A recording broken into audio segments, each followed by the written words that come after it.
Lyra Townsend needed help that night, and everyone on her quiet, tree-lined street could hear her screams echo through the stillness.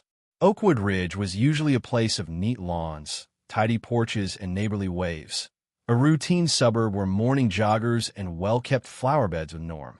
But shortly after 10 o'clock, a single cry of anguish rippled through the hush like a stone skipping across the surface of a pond. Lights flicked on in every window, heads poked out from behind curtains. Some residents dialed 911, while others stepped onto their lawns in slippers, hearts hammering with nervous curiosity. The paramedics arrived faster than the local police.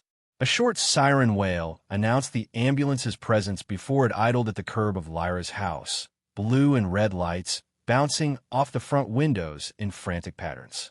Lyra was on her porch, her skin a pallid sheen of sweat, clutching her chest. Her husband, Clifford, stood behind her, fear written all over his face. He'd done the sensible thing.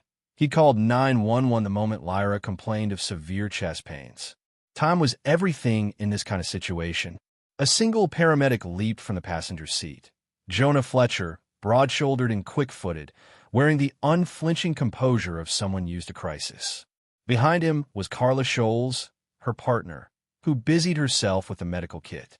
Jonah had a reputation for being direct and skilled under pressure. He also had a soft spot for the elderly, a trait he'd inherited from taking care of his grandmother while he was a teenager. He jogged up to the porch, knelt by Lyra's side, and took her vitals with sure, swift motions. "She's in serious distress," Jonah said to Carla, words coming fast. "We need to move her, run an ECG in the ambulance." Her heart rate's all over the place. Carla was already pulling out the portable defibrillator. "We got you," she said to Lyra gently, as a wave of relief flickered in the woman's eyes. In Oakwood Ridge, emergencies rarely escalated into full-blown tragedies. The paramedics were known for their quick response times and competent care. Jonah's confidence radiated like an unspoken promise. They would do everything in their power to help. Yet, moments later, that confidence vanished beneath flashing red and white lights of a different nature. A pair of black SUVs pulled up, nearly blocking the ambulance. They bore official-looking decals, Oakwood Ridge Safety Patrol, but locals called them the HOA Police, an outfit that had grown out of the zealous homeowners association wanting to keep the neighborhood extra safe, some said stiflingly so. Their presence was no longer a mild curiosity or comedic annoyance. They had become infamous for overstepping boundaries in the name of maintaining standards. Jonah barely looked up from his medical gear, focused on stabilizing Lyra. Carla started to help place Lyra on a stretcher when a tall, stern-faced man in a crisp uniform approached. His name badge-read Captain Ron Hensley. He had the stiffness of a man who believed in absolute authority, even if that authority stemmed from a private security company funded by the HOA. "You're not authorized to leave," Hensley snapped, pointing at the ambulance in the driveway, as if it were an unwelcome guest. "There's a safety protocol for all emergency vehicles after 9 p.m. You folks need to check in with us at the main gate before proceeding with your run." Jonah glanced up, baffled. "Sir, this is a medical emergency. We're paramedics." He motioned to the stethoscope hanging around his neck, the uniform, the insignia. "We don't need permission from a homeowners association to transport a patient to the hospital."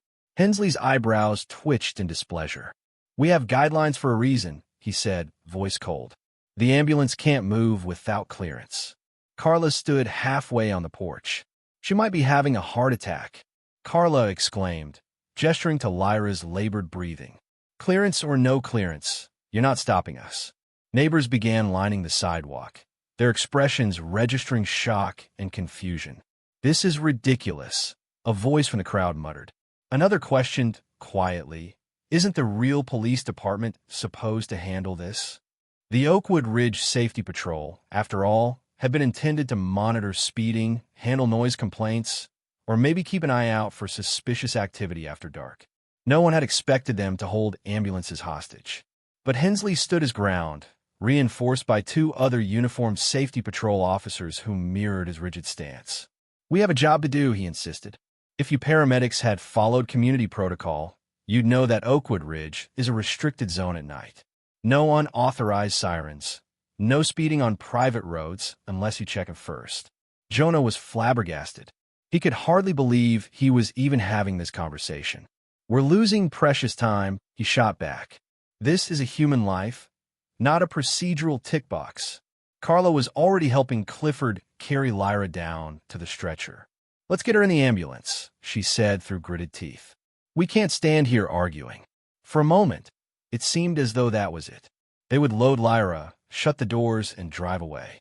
The safety patrol would grumble, maybe file a complaint with the HOA board, but they'd hardly try to forcibly stop a medical crew from saving a life, right?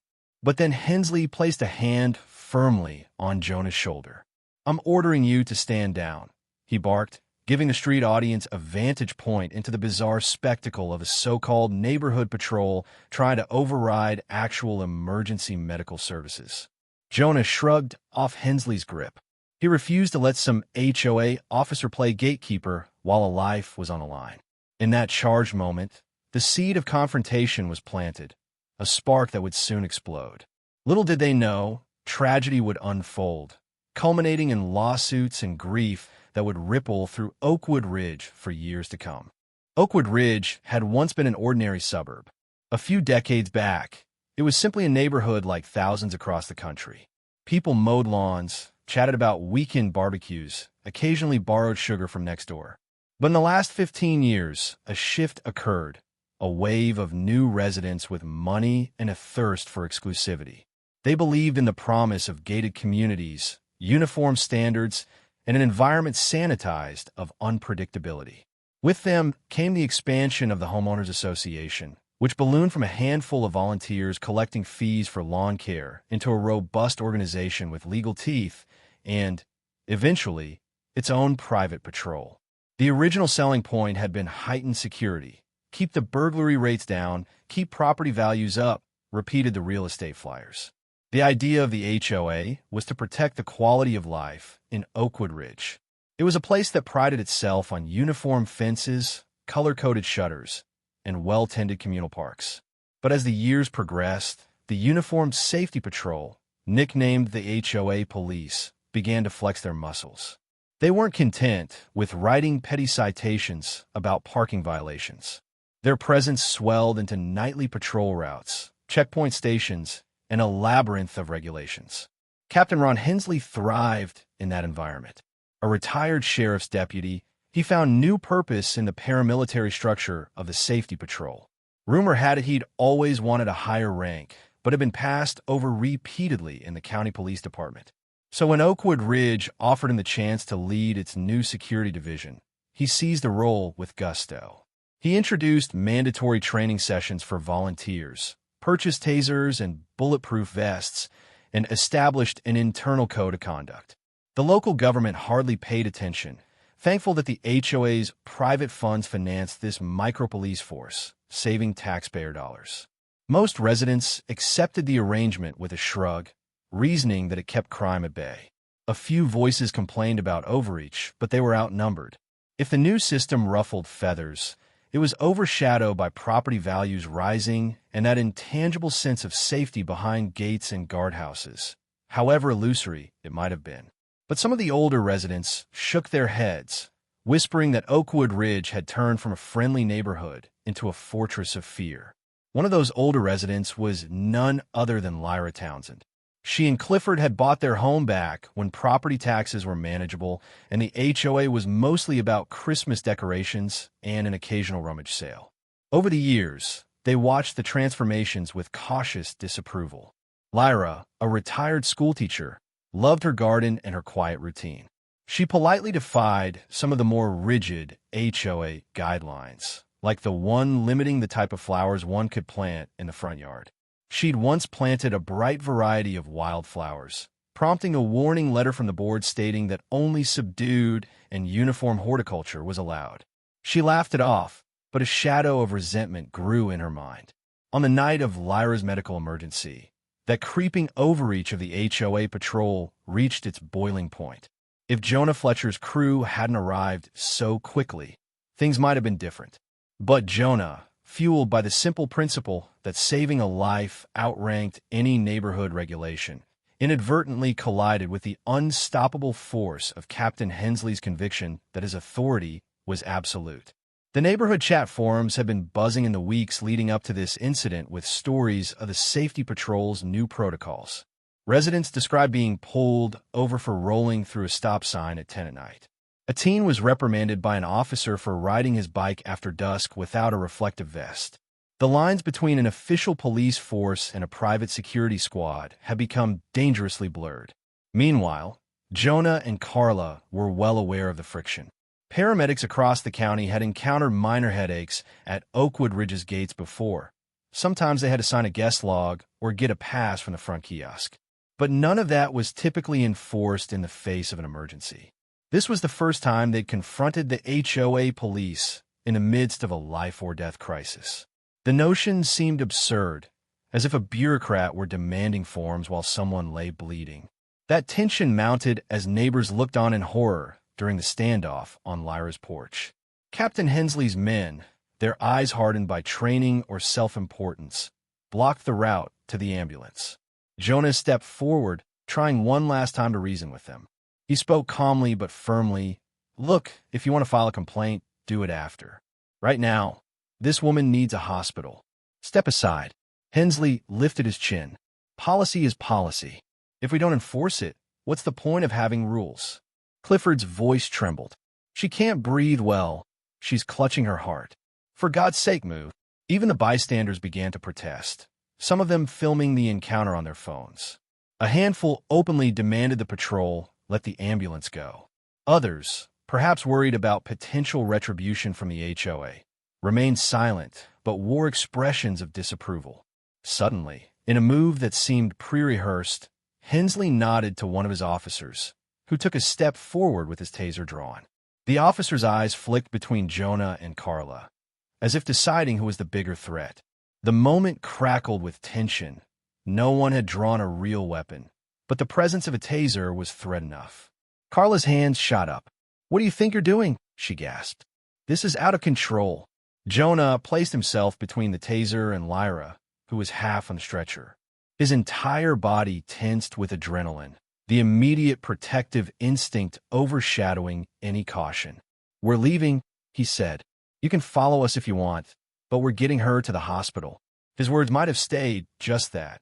Words, had it not been for Hensley's unwavering pride, the paranoid mentality that the safety patrol's authority was being challenged.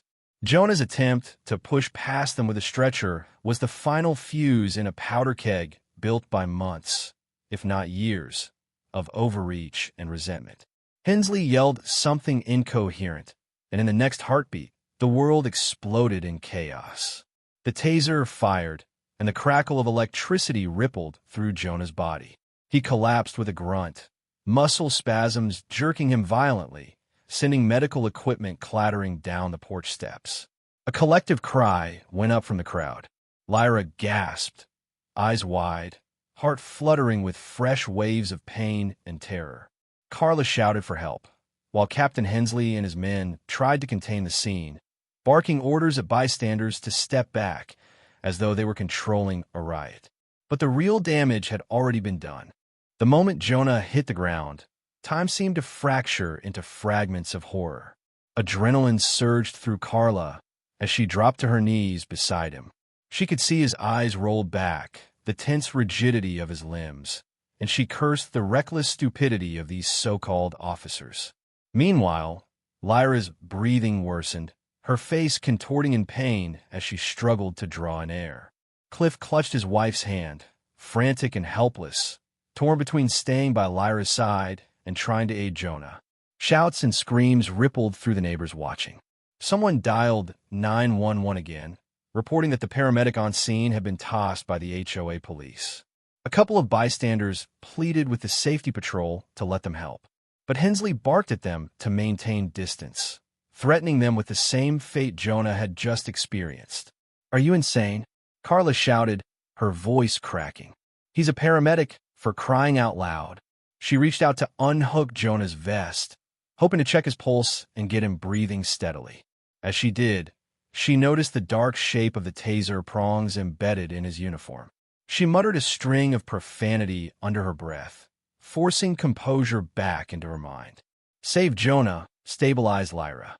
She repeated that to herself like a mantra. But in the thick of it all, no one had eyes on Lyra except Clifford. The elderly woman was losing consciousness, her breath coming in shallow gasps. All the while, the stretcher sat half-dropped on the steps, an oxygen mask lying unused on the porch. Carla, in triage mode, realized she had to prioritize. Jonah was breathing, albeit irregularly, but he was out cold. Lyra's condition, on the other hand, was rapidly declining, her pulse fading. Carla spun around, adrenaline firing in her veins. She raised her voice to Hensley, who stood stoic, as though proud of neutralizing the threat. If she dies because of you, it's on your head. Carla practically spat the words, grabbing the portable defibrillator. Let me do my job.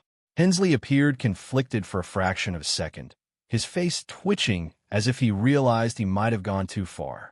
But the unwavering pride that had fueled his entire career within the patrol wouldn't let him back down gracefully. Instead, he barked at one of his officers, "Stand by. Don't use force unless necessary." It was a half concession at best. Ignoring them, Carla rushed to Lyra. She tore open the older woman's blouse, just enough to place the defibrillator pads. The device beeped, analyzing. Clifford hovered, voice trembling with pleas. "Help her, please help." Carla pressed the shock button at the device's instruction. Lyra's body jolted, and for a moment, Carla held her breath. "Come on," she whispered, her heart pounding as though it were plugged into the defibrillator itself. A weak pulse, but still there. She inhaled a surge of relief. Though she knew that relief was partial, Lyra wasn't out of danger yet. They needed that ambulance's equipment, the kind of emergency care only a hospital could provide. Another paramedic unit was presumably on its way, but every second counted. Meanwhile, Jonah groaned softly, trying to lift his head. Carla called out to him, "Stay down. You were tossed. You might be injured." He grimaced, forcing a shaky inhale. "I'm okay," he managed, though the slight spasm in his legs suggested otherwise. It would take him a moment to regain full control. Around them, the neighborhood had transformed into a swirl of chaos. Phones recording, voices shouting. The spectacle of the HOA police physically assaulting a paramedic had become something more than just a local drama. People recognized it as the kind of moment that would spark outrage well beyond Oakwood Ridge. Some residents were calling local news outlets, explaining the bizarre situation. Hensley hovered near the porch, posture rigid. He appeared less certain of his authority now, overshadowed by the gravity of what he and his men had done. Yet he kept one hand near his holstered taser, an unspoken threat that he wasn't afraid to use it again if defied. It was as if he was in too deep, so he doubled down, refusing to let reason lead him out of the quagmire he'd created. Carla directed Clifford to tilt Lyra's head back gently and keep her airway open. She signaled for two bystanders to help move the stretcher into position. Despite Hensley's presence, people rushed forward to assist. The moral imperative to save a life outweighed fear of the HOA. Within moments, they managed to get Lyra strapped into the stretcher again. Carla tried to keep the defibrillator stable while they navigated the porch steps. When they finally reached the ambulance, Carla glanced over her shoulder. Jonah was on his feet, still wobbly, but determined to help. "I could drive," he called out, voice ragged. Carla nodded, not willing to waste breath on telling him he should probably be seen by a doctor himself. Time was ticking, and Jonah was the only one who could operate the ambulance while she worked on Lyra in the back. "Get us out of here," she shouted, hooking Lyra up to the advanced monitors inside. Jonah climbed behind the wheel, hands shaking slightly. The ambulance roared to life. At that moment, Hensley and his men scrambled, as though they couldn't believe their orders were being ignored. One officer ran to block the driveway again. Jonah, sweat beading on his forehead, leaned on the horn and shouted, "Move!" A flicker of uncertainty crossed the officer's face, taser in hand, confrontation swirling around them. Then, sirens in the distance signaled the arrival of the actual county police. Realizing they had stepped into a legal inferno, the officers scrambled out of the way. Jonah floored the accelerator, and the ambulance tore away from the curb. Inside, Carla did everything she could. She administered oxygen, monitored Lyra's vitals, and delivered another shock when her heart rhythm dipped dangerously. She was fighting tooth and nail against the ticking clock. But the stress of the delayed departure, the fear etched on Lyra's face, and the possibility of irreversible damage weighed heavily in the cramped, speeding vehicle. Jonah's vision blurred with every blink, but he forced himself to stay focused, weaving through the streets at breakneck speed. "Hang on, Lyra," he muttered, though he wasn't sure if she could hear him from the back. He also found himself thinking about how everything had gone so catastrophically wrong. One moment, they were saving a life. The next, he was being electrocuted by an HOA patrol.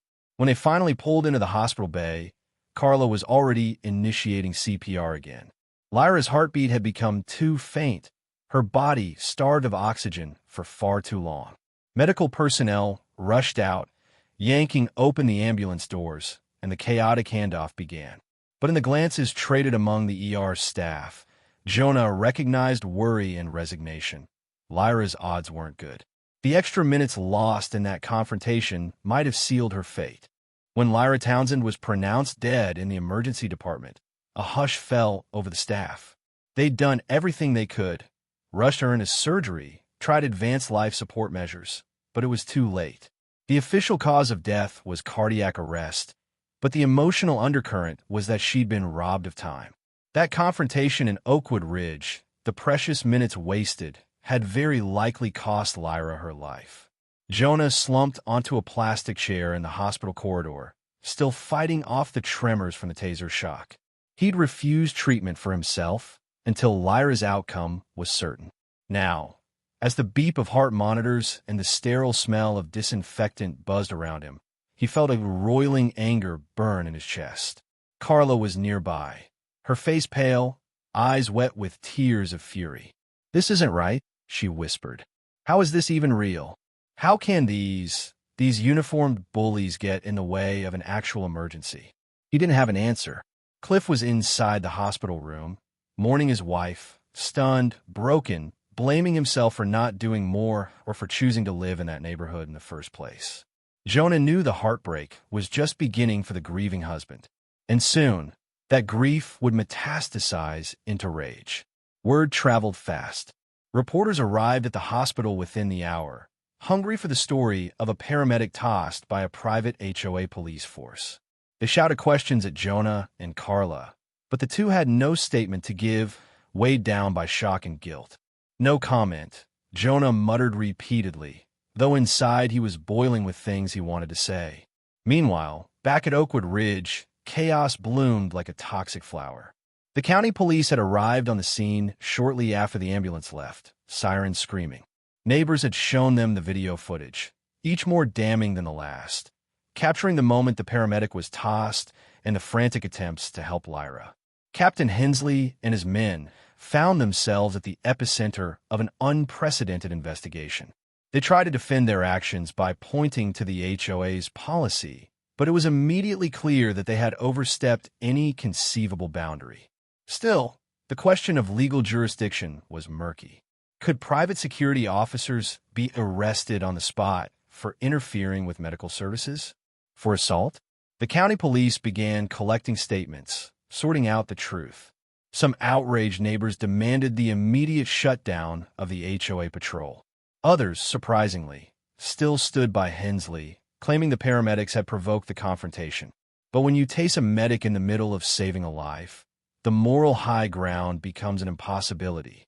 Within days, the Townsend family retained a high-powered attorney, a silver-haired bulldog named Layla Madsen, who specialized in wrongful death lawsuits. She wasted no time filing suit against Oakwood Ridge HOA, Captain Hensley, and every officer involved. The paramedic company joined the lawsuit as well, branding the HOA police's actions as criminal negligence. Jonah found himself thrust into the spotlight. Reluctantly, he spoke to the media. His anger and sorrow were tangible. He recounted how the safety patrol blocked him from performing his duties, how they refused to let them leave with Lyra. "We lost time," he said, voice trembling but resolute. "And that time might have saved her life." Those words ignited a public firestorm. Social media erupted with hashtags calling for the dismantling of private security forces in gated communities. Late-night talk shows ran segments mocking the notion of an HOA having more power than actual first responders. Opinion pieces dissected the creeping privatization of public safety, some painting Oakwood Ridge as a cautionary tale of misguided authority. The outcry was thunderous. Meanwhile, behind closed doors, the board members of the Oakwood Ridge HOA panicked. Their well-manicured community was built on exclusivity and the promise of safety. Now, they were facing national scrutiny, potential criminal charges, and the kind of lawsuit that could drain their lavish reserve funds. They called emergency meetings, disavowing Hensley's actions, claiming they'd never authorized him to obstruct an ambulance. But text messages and emails leaked, suggesting they had encouraged strict enforcement of after-hour protocols. At best, they'd given Hensley free rein to interpret safety however he saw fit. For Jonah, returning to work was bittersweet. The paramedic company placed him on medical leave for a few days to recover from the taser incident. In that period, journalists pounded on his apartment door, seeking interviews. He avoided most of them, focusing on his own mental health. Memories of Lyra's final moments haunted him. He second-guessed every decision, tortured by the thought that if he'd found a different approach, if he'd not argued with the officer, or if he'd tried to slip past them, perhaps Lyra would still be alive. Carla, equally shaken, took up a quiet crusade to ensure paramedics statewide had legal protection in private neighborhoods. She reached out to local politicians, urging them to draft legislation that would prohibit any private security from interfering with emergency response teams. Soon, the paramedic union threw its weight behind her, turning the tragedy into a rallying cry for stronger protection of EMS workers.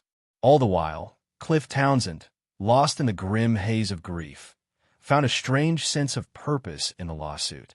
The media portrayed him as a sympathetic figure, the loving husband who watched in real time as red tape and authoritarian zeal claimed his wife's life. Whenever reporters thrust microphones at him, he would say, "No one should ever have to beg to save a loved one's life. Not in this country, not anywhere."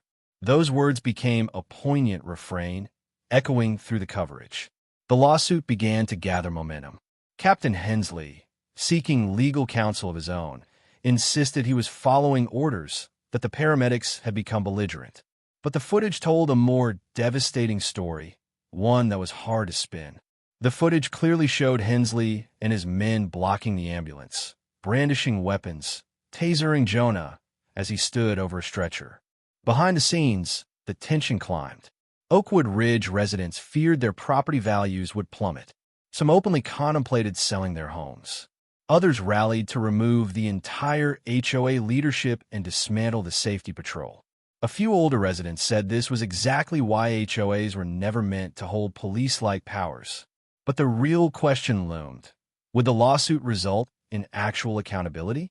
Or would insurance settlements and legal technicalities bury the scandal? For Cliff, Jonah, Carla, and everyone else shaken by the tragedy, only one thing felt certain. Oakwood Ridge would never again be the pristine, immaculate bubble it once prided itself on being. From the day the lawsuit was officially filed, the tension in Oakwood Ridge only deepened. Cliff Townsend's lawyer, Layla Madsen, pursued the case with a righteous fury. She believed that if they won, it would set a powerful precedent, warning other homeowner associations across the country that any attempt to obstruct emergency services was not just immoral, but a legal time bomb. As depositions began, Jonah and Carla found themselves in a conference room in downtown Cedarville, where the law firm was headquartered. The firm's walls were lined with imposing law books and framed certificates. It smelled of polished wood and coffee. Under fluorescent lights, they recounted every detail of that fateful night. Their voices cracked at times, remembering how Lyra's life had hung in the balance. Jonah described the jolt of the taser, the searing flash of pain that left him momentarily disoriented and cost them precious seconds.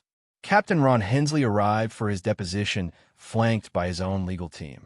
His eyes flickered with defiance, though there was a noticeable tremor in his hands as he fidgeted with a pen. He claimed he deeply regretted what happened but insisted it was a misunderstanding. According to him, the paramedics had been aggressive, crossing a security line established by the HOA. "I was following the protocols set by the board," he stated, voice clipped. But the cross-examination was brutal. Madsen asked him, point blank, whether he believed an HOA security directive could override a 911 call. Hensley stumbled over his answer, revealing the fundamental flaw in his defense. Meanwhile, outside that sterile legal battleground, Oakwood Ridge changed dramatically. A recall petition to remove the entire HOA board circulated with record speed. Signs popped up on lawns: "Dissolve the HOA police," and "Justice for L.Y. Ray." The few who still staunchly supported Hensley's tactics were drowned out by a wave of outrage. The media coverage hadn't let up. Each development in the case made headlines, fueling public debates on everything from the militarization of neighborhoods to the moral imperative of saving lives over property rules. Cliff Townsend endured the process with a somber patience. At times, grief overwhelmed him, and he couldn't bear to see the footage replayed on the news. He avoided the porch where Lyra had collapsed, unwilling to relive the moment he felt her hand go limp. Yet in quieter hours, he found solace in community members who offered him sympathy and kindness. Oddly enough, the tragedy had forged a deeper sense of neighborly compassion in Oakwood Ridge than Cliff had ever experienced in all his years living there. When the trial finally started, the courthouse was packed. Reporters, curious residents, legal enthusiasts. Over the course of several days, testimony after testimony drove home the same point. Private security had no right to obstruct or interfere with paramedics. Experts in emergency medicine took the stand, explaining how every minute in cardiac arrest cases matters immensely. The prosecutor projected a timeline, showing exactly how those critical minutes in which Jonah had been tossed aligned almost perfectly with a window when Lyra's life could have been saved. Video evidence, shot on multiple smartphones, told the story better than words. Jurors watched as Hensley's men blocked the ambulance, brandished tasers, and triggered a chain reaction that ended in tragedy. Some jurors looked visibly shaken. Others held expressions of grim resolve. Captain Hensley's defense team attempted to argue that the paramedics bore some responsibility for escalating tensions, but the argument fell flat. Jonah was calm and professional on the footage. He'd identified himself as a paramedic, shown them Lyra's condition, and insisted that no policy could override a medical emergency. The defense had no credible rejoinder to the paramedics' fundamental duty to save a life. Finally, after a week of evidence, the jury deliberated for less than a day. They returned with a verdict. The HOA, Captain Hensley, and the officers involved were found liable for wrongful death. The civil suit awarded substantial damages to Cliff Townsend, though no amount of money could mend his broken heart. More significant, the ruling condemned the illegal obstruction of emergency services, labeling it a form of assault. It opened the path for a separate criminal investigation into the use of force. The district attorney publicly declared they were exploring charges of involuntary manslaughter against Hensley. In the weeks that followed, Oakwood Ridge dismantled the safety patrol entirely. Under immense political and financial pressure, the HOA board disbanded, leaving a transitional committee in place to manage the neighborhood's basic functions. The gates remained, but their symbolic intimidation had crumbled. No one wanted to be associated with the scandal that had tarnished their community's name. As for Jonah, he testified in the separate criminal hearing, recounting how the taser's barbs felt like a betrayal of everything first responders stood for. He and Carla were hailed as heroes in many circles, though they both carried the weight of loss. The real hero was Lyra, Carla would say sometimes, with tears in her eyes. Her life showed us just how far we'd let things spiral out of control. Eventually, Jonah was awarded a citation for bravery from the county. But more important to him was the legislative impact. Local lawmakers passed an Emergency Responder Protection Act, explicitly banning any private security force from hindering paramedics or other emergency workers. Carla's quiet crusade had turned into a tangible victory, though tragically paid for with Lyra's life. Cliff moved away from Oakwood Ridge soon after the trial. The memories were too raw, and his home felt haunted by his wife's absence. With the settlement money, he purchased a small cottage near the coast, a place where the sound of crashing waves soothed his grief. He donated a portion of the funds to organizations supporting emergency services and created a scholarship in Lyra's name for nursing students at the local college. So that no one else dies waiting for help, he told the press, voice trembling with a mixture of sorrow and pride. In time, Oakwood Ridge faded from national headlines. News stories took its place, and a fresh scandal somewhere else captured the collective attention. But for those who lived through it, the lessons endured. Private power unchecked could become as dangerous as any governmental overreach. Trust, once broken in an emergency situation, might not ever return.